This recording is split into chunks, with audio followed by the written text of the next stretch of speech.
Hallelujah, praise the Lord. चलिए हम सब लोग आज के कुछ वचन को सुनेंगे और मुझे यकीन है कि आज का ये वचन आपको आपके मसीही जीवन में काफ़ी अधिक आशीषित करने वाला है। हम लोग एक वचन पढ़ेंगे लूका का पुस्तक पहला अध्याय से और 8वां वचन से हम आपके लिए पढ़ते हैं।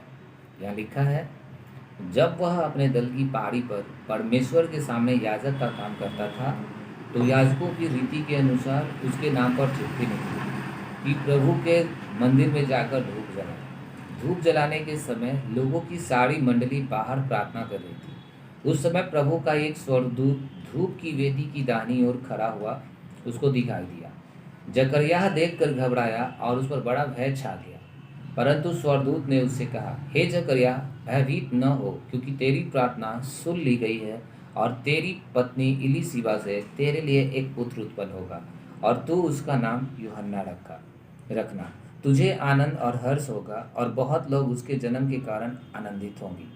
Praise the Lord. मेरे प्रियो, आज का ये वचन खास आपके लिए परमेश्वर के ओर से है और इस वचन के द्वारा परमेश्वर आपको बहुत अधिक आशीष देने वाला है। आज जो चीज़ें मैं आपको समझाना चाहता हूँ उसको कृपया ध्यान से सुनिए, क्योंकि परमेश्वर का वचन जब आप सुनेंगे आप धन्य हैं। आप पहले जैसे नहीं रहेंगे। आप और आपका हर चीज़, आपसे जुड़ा हुआ हर चीज़ वो बदल सकता है। लेकिन उससे पहले जो विश्वास आपने मसीह यीशु में किया है, जो आपने अपने पापों का अंगीकार किया है, जो आपने अपने पुराने जीवन को छोड़ा है, उस चीज़ से जुड़ी हुई कुछ बातें आपको सीखनी है और समझनी है।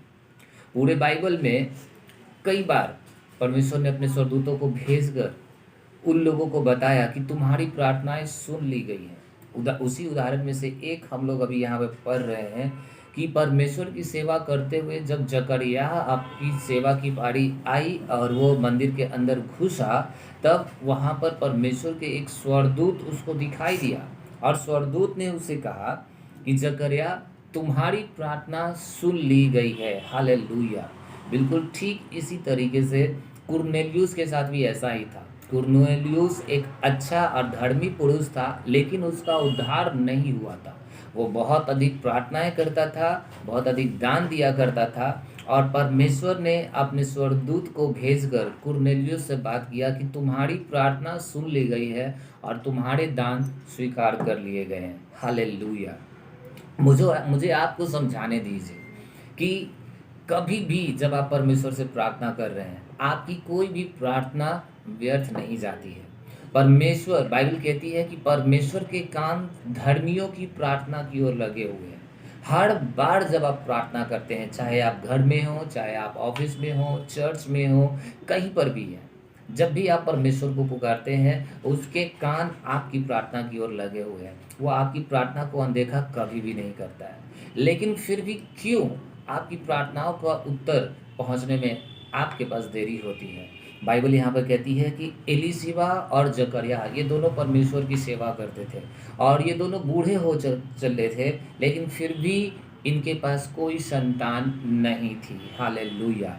किंतु इनमें एक दोनों पति पत्नी में एक चीज़ कॉमन था, और वो कॉमन क्या था कि वे दोनों ही निसंदेह विश्वास करते थे परमेश्वर यहोवा पर। उनको मालूम था कि आज या कल परमेश्वर मेरी प्रार्थना का उत्तर मुझे देगा। इसलिए उन्होंने जो चीज़ें एक मसीह के जीवन में होनी चाहिए, उन्होंने उसको जारी रखा, कंटिन्यू रखा। जब से उन्होंने प्रार्थना का शुरुआत किया, तब से लेकर जब तक वो बूढ़े हो गए, तब तक। हालेलुया। बाइबल यहाँ कहती है कि स्वर्गदूत ने जकरयाह से कहा कि तुम्हारी पत्नी इलीशिबा को एक पुत्र होगा, क्योंकि तुम्हारी प्रार्थना सुन ली गई है। आपको पता है ये प्रार्थना, ये पुत्र कौन था? ये वही यूहन्ना बपतिस्मा देने वाला था जिसने यीशु मसीह का बपतिस्मा किया। Praise the Lord. आपको ये जानकर आश्चर्य होना चाहिए कि जब परमेश्वर ने आपको चुना है, जब परमेश्वर ने आपको अपने नज़दीक आने का मौका दिया है, परमेश्वर का सारा ध्यान आपके ऊपर है।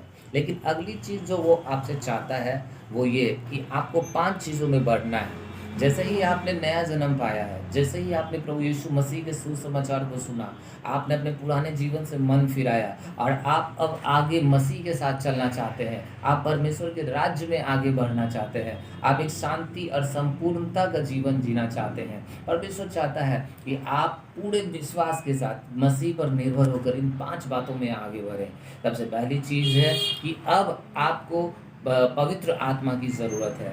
और पतरस ने कहा कि तुम सब अपने अपने पापों की क्षमा के लिए यीशु मसीह के नाम में बपतिस्मा लो, तो तुम पवित्र आत्मा का दान पाओगे।